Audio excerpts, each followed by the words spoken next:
Good morning, my dear students. Hope all of you are doing great and in a good health too.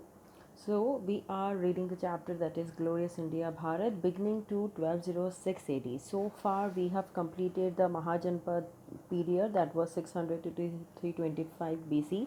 We have completed about the six Mahajanpas also. We studied about the republics and the monarchy system that was prevalent in 16 Mahajanpads. In fact, we have completed about the major Mahajanpas of Rajasthan, in which you had four divisions, that is Jangal Pradesh, Matsya region, Shursen region, and Shivi region. And in our last video, we did start with our Maurya dynasty. You have also read about that Magad developed into an empire during the period of Haryanka dynasty, and with lapse of time, Magad established its control over almost entire North India. With that, we had completed about Chandragupta Maurya, one of the brilliant rulers of the Mauryan dynasty and who actually propounded the Mauryan dynasty. So today we will be reading about Bindusara and Ashoka the Great. So let's begin.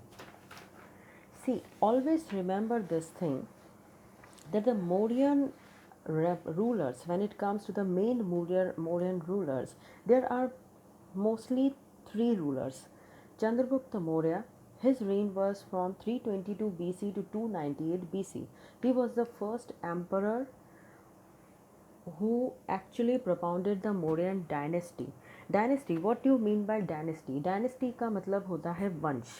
When all the kings and their heirs they rule in a particular kingdom, that is called dynasty. And there is a difference between kingdom and empire also. Kingdom means a small area, but empire means there is cluster or there is group of kingdoms that makes an empire. और empire का होता है emperor, kingdom का होता है ruler king. So emperor and king में भी difference है. And the second main ruler of the Mauryan dynasty was Bindusara. So Bindusara actually came in reign from 298 BC to 272 BC, and third we will be reading about Ashoka, that is 273 BC to 232 BC.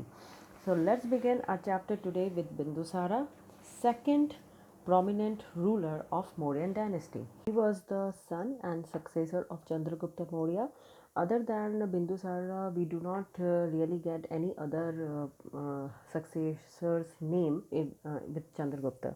So Bindusara was the only son and successor of Chandragupta. How Bindusara got his name? Bindu means there is a dot. There was a dot on his head because Chanakya, there's a story that Chanakya always used to give some sort of poison to Chandragupta, and by mistake, one day Chandragupta's queen Dhurdhara ate that food, and she was pregnant that time. And as soon as Chanakya came to know that queen has consumed that particular food, he rushed to the uh, palace, and then he cut the womb of Queen Durdara and took the baby Bindusara out. As usual, Queen died, but Bindusara was saved, and the poison reached there in a point way, hence in a Bindu form. So, in this way, baby got the name Bindusara. So, he was also called Amithrocates by Greek authors. Amithrocates meaning defender of enemies. Okay, in Vayu Puran, he was called Bhadrasara. How here all the things which I have put a tick and underline is all important. So you have to remember all these names. So in Vayu Purana, he was called Bhadrasara. In Jain text, he was called Singasena. He conquered the South Indian regions and included in Mauryan Empire. We have seen that Chandragupta Maurya was not able to reach till south, but Bindusara actually extended Chandragupta's reign, Mauryan Empire. So he conquered the South Indian regions as well. According to Divyavadana, now what is Divyavadana? Divyavadana is an anthology of Buddhist tales, or I can say stories in Sanskrit. So that book name is Divyavadana. During his rule, revolts took place in Takshila. Takshila is in present day Pakistan. It was university then. To crush this revolts, earlier Ashoka, that is Bindusara's son, Chandragupta Maurya's grandson, and then Ashoka's elder brother Shushim were sent.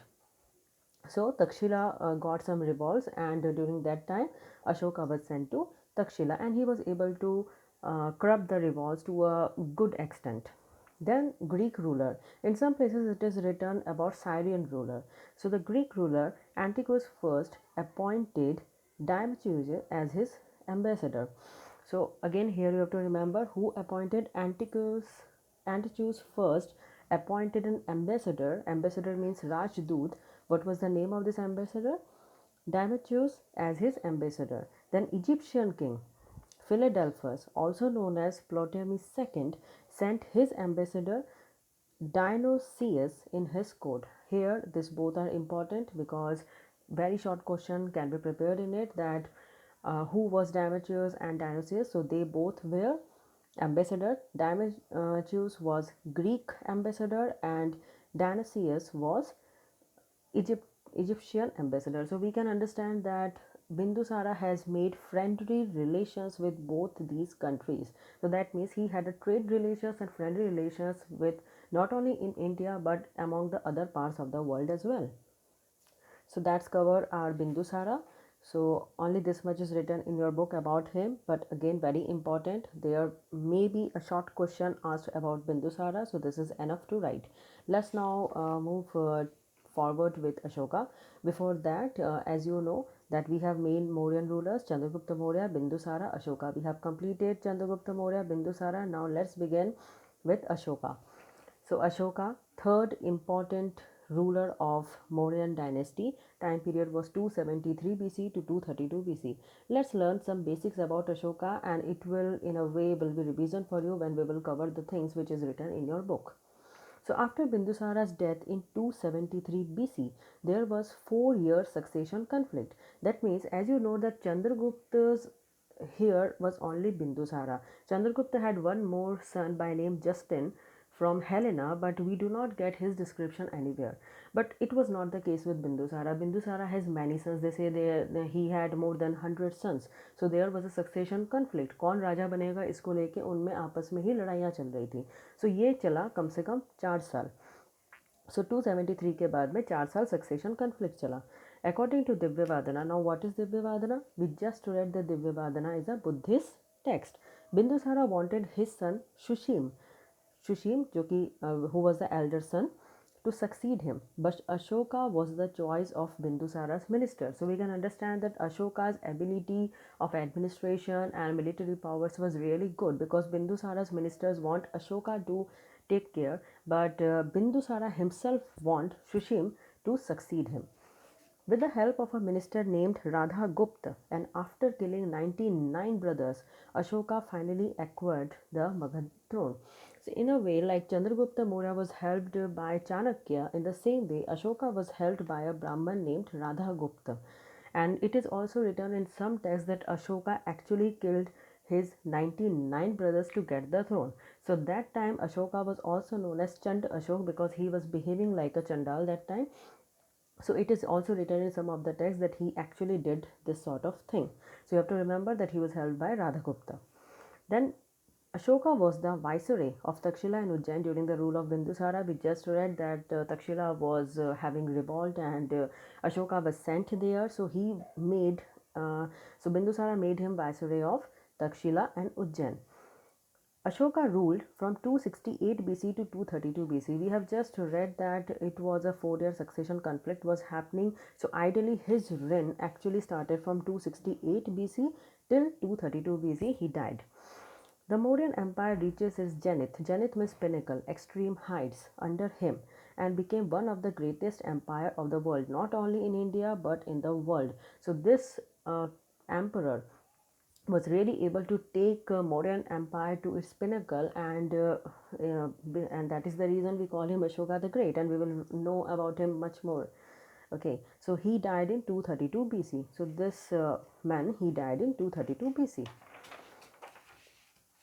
Let's see something more about him. He was the first ruler who tried to address his subjects through inscriptions. Now, what is subjects? Subjects means people, praja. So, he is said to be the first ruler who used to speak to his people through inscriptions. Inscriptions का meaning होता है rock edicts, यानी पत्थरों पे लिखाई करना. Like the way today our headmen, head statesmen, all these people, they speak to us through internet, TV, and all other things. In the way, In that same way, Ashoka wanted that whenever he want to speak to his people, he used to inscribed it on rock, and till today it is there. So we can actually see it, that how his way of communication was awesome that time. Then most of the inscriptions were written in Prakrit language and were written in Brahmi script. So today, when we are speaking, like this particular thing is written in English, I'm speaking to you in English or Hindi language. In the same way, there was a Prakrit language, and the script, like Hindi, is in Devanagari script. In the same way, he used Brahmi script. So very important point. इसमें very short question बन सकता है that what did Ashoka used to do, what how he used to communicate. So it will be in Prakrit language. The inscriptions were written in Prakrit language and were written in Brahmi script. Always remember this.